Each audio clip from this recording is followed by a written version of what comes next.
बिहार की सियासत में ना इन दिनों कुछ अजीब ही चल रहा है। एक उलझन का माहौल है, खासकर एनडीए गठबंधन के अंदर। 2025 के विधानसभा चुनाव आने वाले हैं और उसको लेकर एक बड़ी दुविधा बनी हुई है। तो आखिर ये दुविधा है क्या? चलिए आज इसी को समझने की कोशिश करते हैं। मिथिलांचल की एक बड़ी पुरानी और मशहूर कहावत है, दुविधा में दोनों गए, माया मिली न राम। मतलब जो इंसान कंफ्यूजन में फंस जाता है उसे ना तो दुनिया की चीजें मिलती हैं और ना ही ऊपर वाले का साथ। और यकीन मानिए, आज की तारीख में एनडीए की जो हालत बिहार में है ना, उस पर यह कहावत एकदम फिट बैठती है। यहां माया है सत्ता और राम है जनता का भरोसा। तो सबसे बड़ा सवाल जो दिमाग में आता है वो ये है कि भाई 2025 के मुख्यमंत्री उम्मीदवार को लेकर एनडीए में आखिर इतनी कंफ्यूजन है क्यों? नीतीश कुमार के नेतृत्व को लेकर यह भ्रम फैलाया क्यों जा रहा है? तो ये उलझन ये पैदा कहां से हो रही है? इसकी जड़ में है टॉप लीडरशिप के बयान जो एक दूसरे से बिल्कुल मेल नहीं खाते। मतलब एक के बाद एक ऐसे बयान आ रहे हैं जो न सिर्फ जनता बल्कि खुद गठबंधन के नेताओं को भी कंफ्यूज कर रहे हैं। देखिए, सबसे पहले गृह मंत्री अमित शाह का बयान आया। उन्होंने बिल्कुल साफ साफ कहा था कि सीएम या पीएम की सीट खाली नहीं है, यहां नीतीश कुमार हैं और वहां मोदी जी। ये सुनने के बाद तो लगा कि भाई सब कुछ सेट है। लेकिन कहानी में ट्विस्ट तब आया जब कुछ ही दिन बाद अमित शाह ने ही एक और बयान दे दिया। उन्होंने कहा, सम्राट जी को प्रचंड बहुमत से जिताइए, मोदी जी सम्राट जी को बड़ा आदमी बनाएंगे। अब ये बड़ा आदमी बनाने का क्या मतलब हुआ? बस यहीं से एक नई बहस छिड़ गई।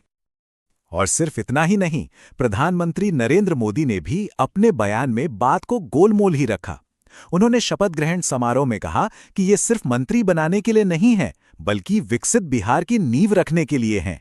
उन्होंने भी सीधे सीधे नीतीश कुमार का नाम नहीं लिया, जिससे ये अनिश्चितता और बढ़ गई। तो यहां पर यह कंफ्यूजन साफ दिखता है। एक तरफ तो कहा जा रहा है कि कोई वैकेंसी नहीं है और दूसरी ही तरफ इशारा दिया जा रहा है कि सम्राट को बड़ा आदमी बनाएंगे। सवाल यही उठता है कि क्या यह सिर्फ एक भ्रम की स्थिति है या फिर इसके पीछे कोई सोची समझी रणनीति चल रही है। अभी जो बयानों का खेल है ना, ये सिर्फ टीवी स्टूडियो तक नहीं रुका है। इसका सीधा असर अब जमीन पर दिखना शुरू हो गया है। वोटर नाराज हो रहे हैं और इसका सीधा सीधा फायदा विपक्ष को मिलता दिख रहा है। और जो सबसे चिंता की बात है वो ये कि खबरें आ रही हैं कि जैसे जैसे लीडरशिप को लेकर ये कंफ्यूजन बढ़ रहा है, नीतीश कुमार का जो कोर वोटर है ना, वो धीरे धीरे उनसे दूर जा रहा है और ये एनडीए के लिए बहुत बड़ा खतरा हो सकता है। और देखिए, इस खतरे को हल्के में लेना एक बहुत बड़ी भूल होगी।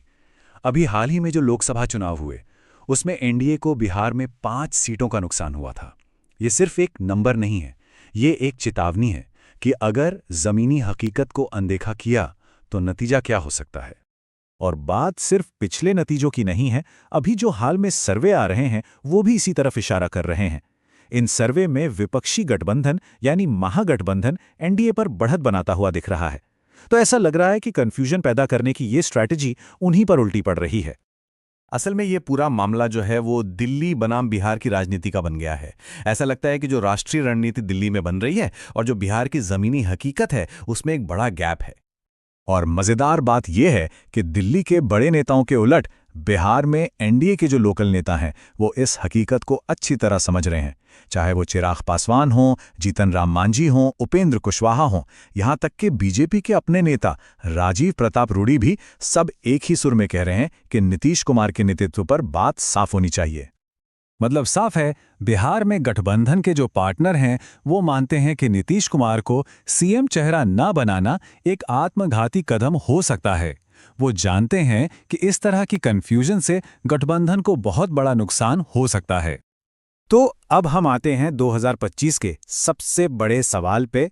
क्या एनडीए का ये दांव, ये जो कंफ्यूजन का खेल है, ये काम करेगा या फिर उन्हें इसकी कीमत पूरे राज्य को खोकर चुकानी पड़ेगी? दुविधा की जड़ यही है। इस तरह का भ्रम बनाकर एनडीए अपने एक बड़े और मजबूत वोटर बेस को नाराज करने का खतरा मोल ले रहा है और इसका नतीजा ये भी हो सकता है कि वो सत्ता से ही पूरी तरह बाहर हो जाए।